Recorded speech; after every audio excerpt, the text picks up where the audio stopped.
Guys, yan ang ating mga alagang pato naman. Oh, bakit meron akong panabong na Texas dito? Dapat ilipat to sa farm tong mga manok. Yan guys. Yan mga pwede nang ipanlaban sa kawali o pwede nang ipanlaban sa sultada. Yan guys. Okay na ba yan na panglaban sa ating mga kasuntadahan? Yan yung isa. Okay.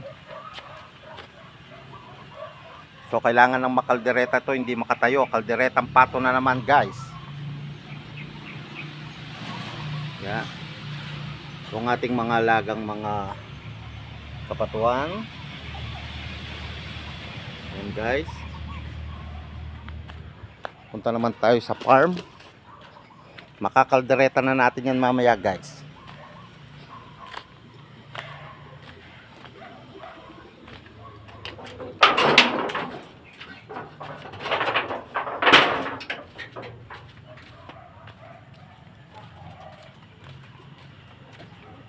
Mehe.